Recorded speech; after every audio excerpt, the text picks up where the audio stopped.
on the world's newest and fastest roller coaster here at Great America in Santa Clara, California. Its sheer speed and power makes your heart beat a lot faster. But also here in Santa Clara, just across the road there, is the Intel Corporation, where they're making the Pentium microprocessor. Its sheer speed and power will make your computer beat a lot faster. Today we'll take a look at the ups and downs of the new Pentium PCs on this edition of the Computer Chronicles.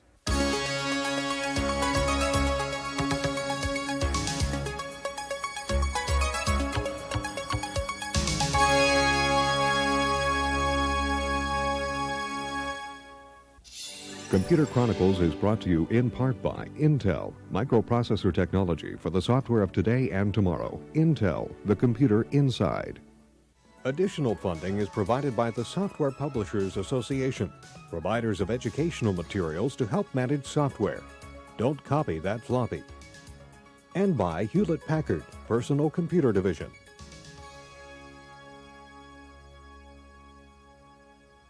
Welcome to the Computer Chronicles. I'm Stuart Chaffee, and with me today is Ken Lowe, Principal Microcomponents Analyst with DataQuest. And you specialize in this chip stuff, Ken. And first of all, show us the Intel Pentium chip.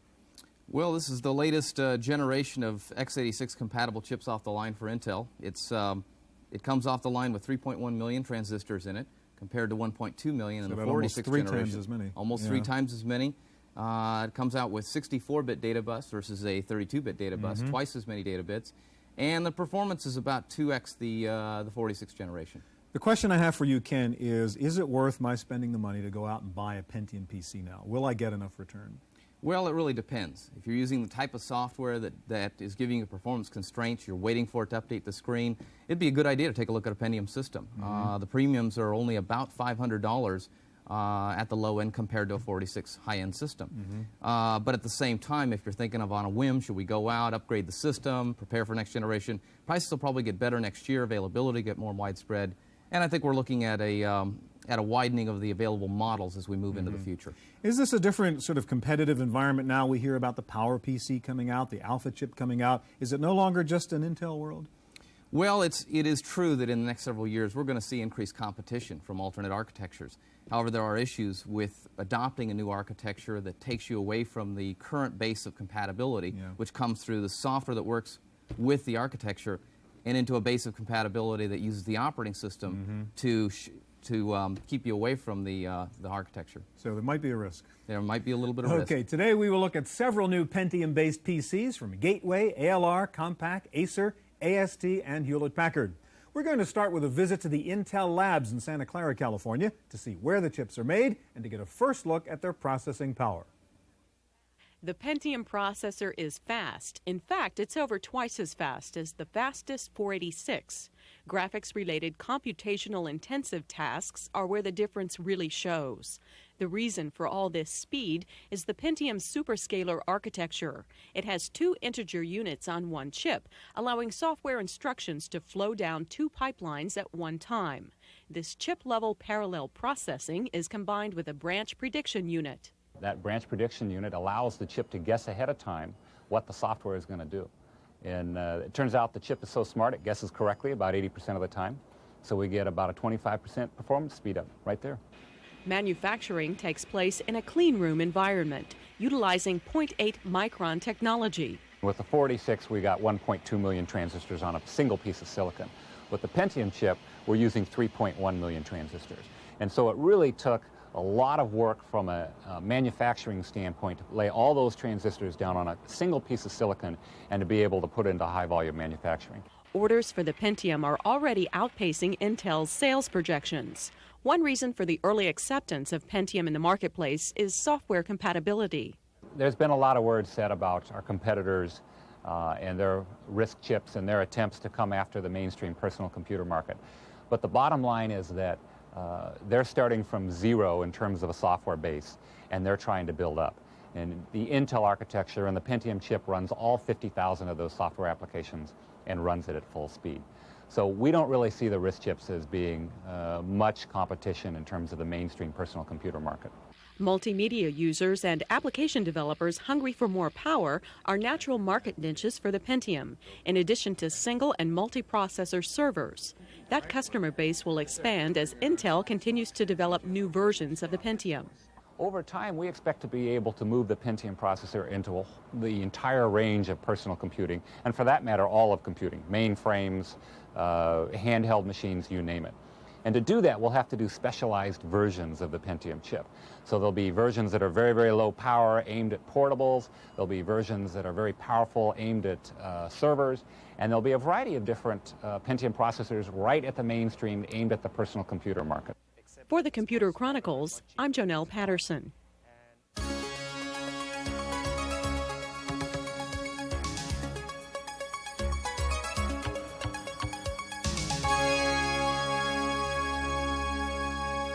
If you want to put a Pentium PC on your desk right now, you can get a Gateway 2000 for under $4,000. Here to show us how the Gateway 2000 Pentium PC works is Russ Graham of Gateway 2000. Russ, first of all, what about the price? I know the one we're going to look at now is about $3,900. How cheap can you get into a Pentium PC right now? The lowest price product we have right now is $29.95. It's a fully configured system with 8 megabytes of memory, 424 meg hard drive, 256K cache, 2x CD-ROM, sound card, etc. $2,900. Correct. Okay, the one we have here is about $4,000. And first of all, let's go through, and I know you just have a preset demo here because there's so many different things we could do. We were talking before about what kinds of applications the Pentium power is really worth it, and run through some of the environments, some of the applications in which you really need this kind of speed. Okay. What I think is really beautiful about the Pentium is that the product itself can run all of the software that's been available out in the market today. And then you have the very high-end applications that it has a built-in power for. So for things such as 3D modeling, CAD type of work, we've got Photoshop and photo editing, where you can take pictures that are digitized, manipulate them, change them. So anything that's really computation processing intensive, like graphics work, obviously. Right.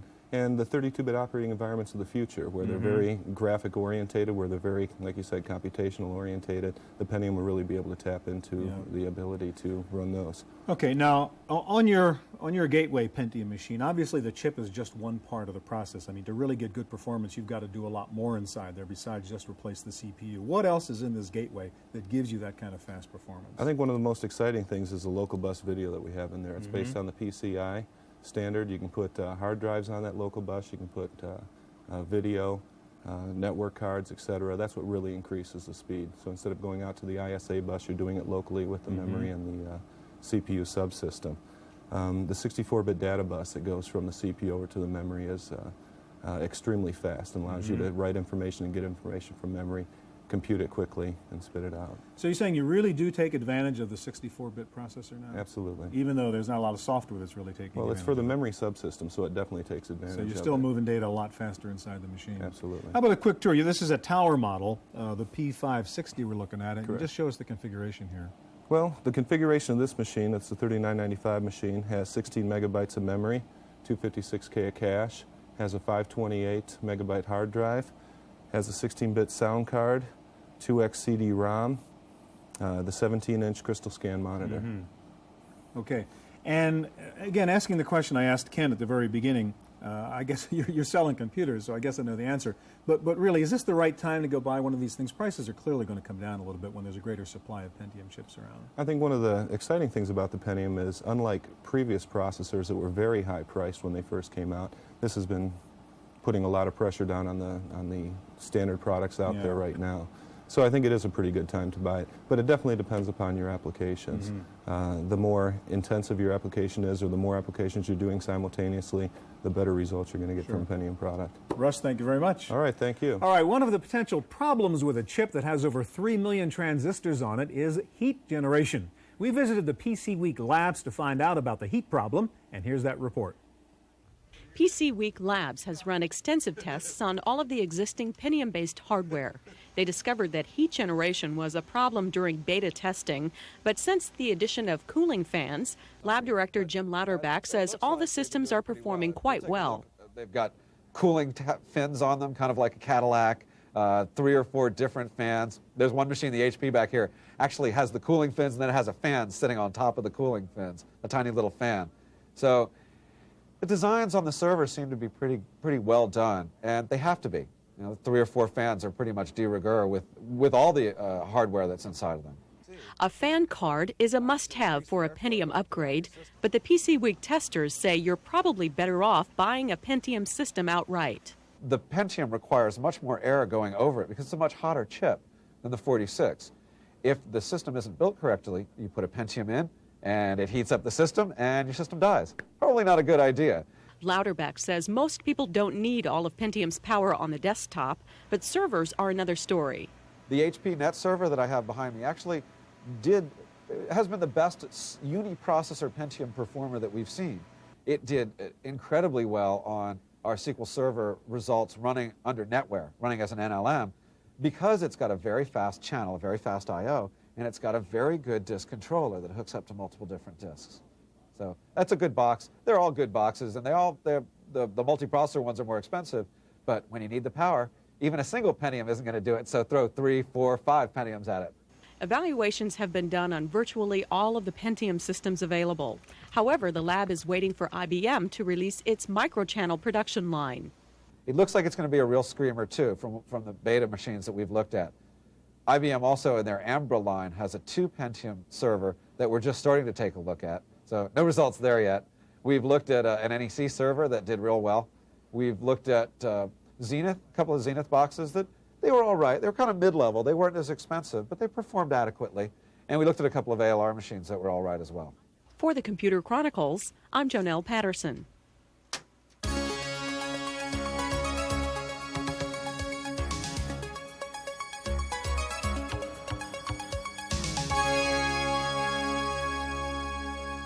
One of the expected benefits of a Pentium-based machine is improved network performance. So here to show us Pentium power in a client machine and a server is Steve Brejo of ALR.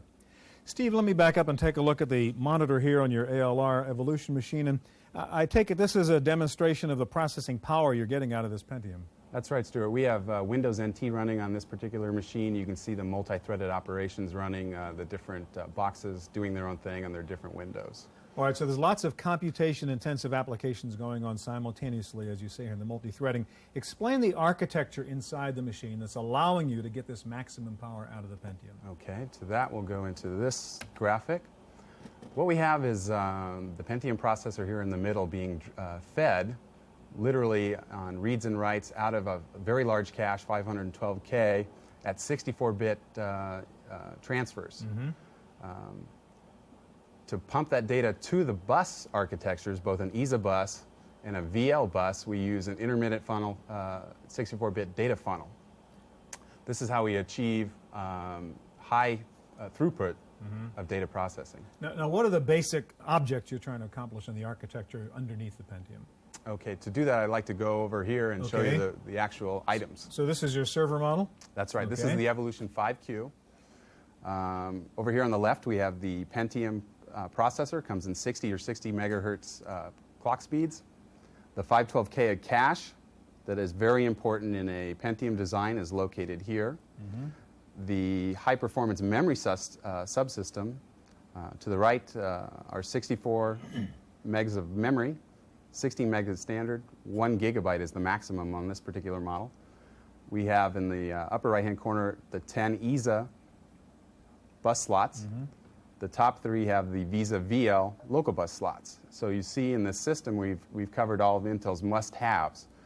64-bit bus, the high level 2 secondary cache, a high-performance memory subsystem, and VL bus capability. So that's got to be the whole picture to get that Pentium really cranking at its max. That's right. All right, let's go around the front here, and can you show me the front of the box here? Okay.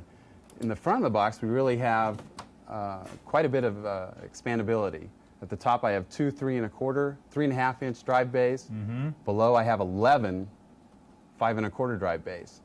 Here, I've configured the system with a CD-ROM, a tape backup, and a number of removable SCSI drives. So these are removable drives, which we can crank out here. That's right. These are hot swappable in a SCSI environment. Right.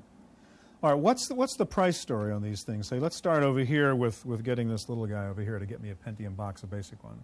Our entry-level models start at $24.95 for a base model. Most of our users and our resellers will configure our equipment to their specifications. A fully configured model like the one you see in front of you is about $34.95. Steve, you've been selling these for a couple of months now. Who is buying Pentium machines? What kind of users are out there making this investment? Recently we did a customer survey and asked a lot of our users, what have you configured your Pentiums with? What types of applications are you running? We're finding interesting applications like neural networks, artificial intelligence, satellite tracking, obviously high-end CAD. They're getting the network performance. Financial analysis and those types of things. Sure, the thing that's really taking the computational power. That's right. All right, thank you very much. Coming up next, we'll run some benchmark tests with a Pentium PC up against a 486, so don't go away.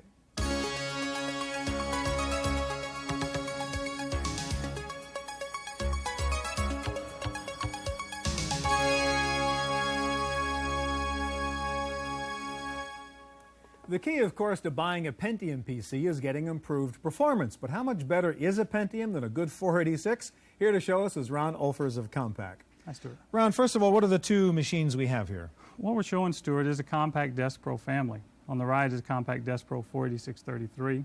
On the left, the Desk Pro 566M, the Pentium product from Compaq.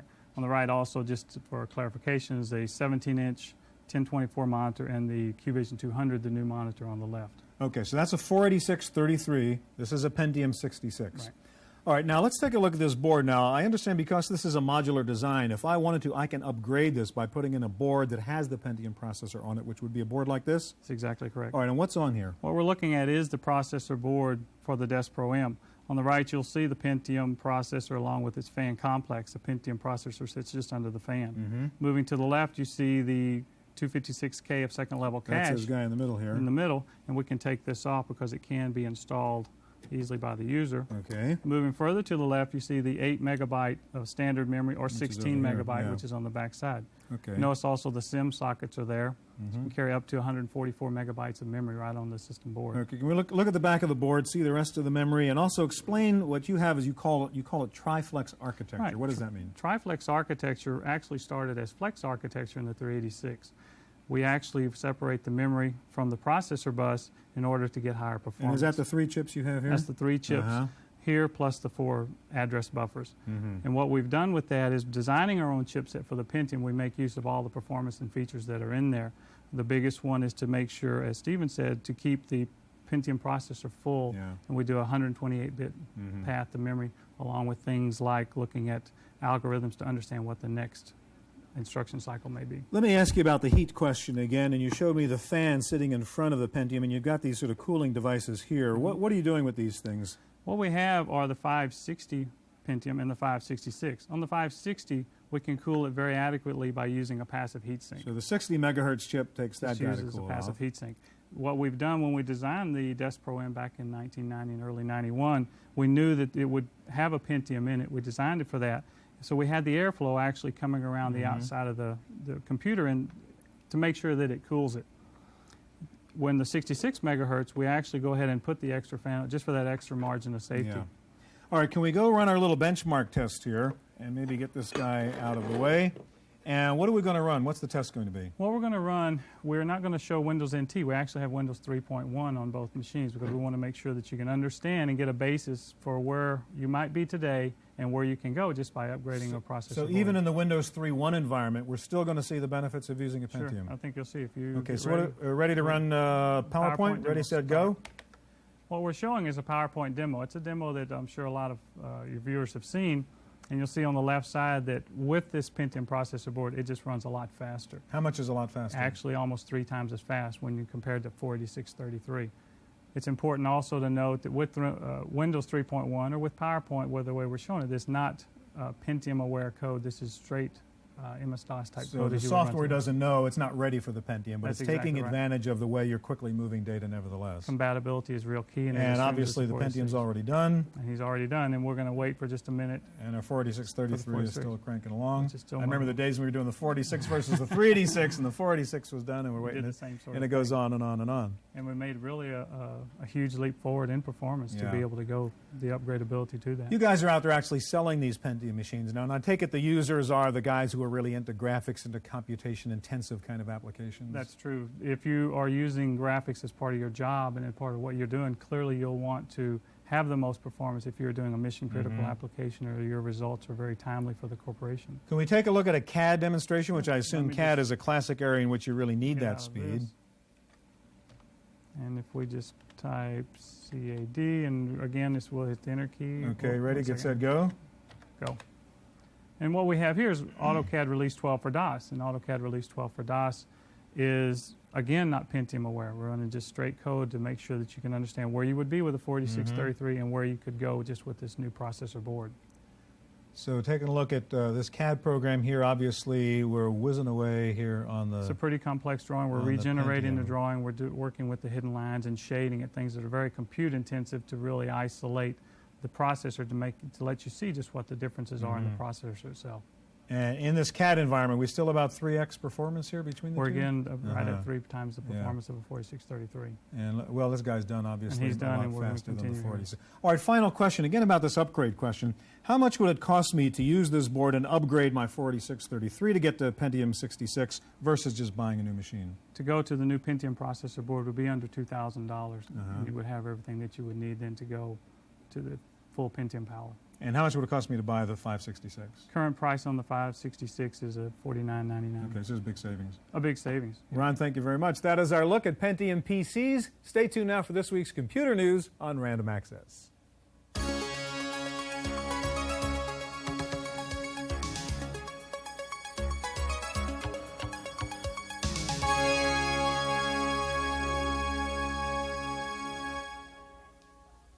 In the Random Access file this week, Intel has announced the first round of price cuts on the Pentium processor.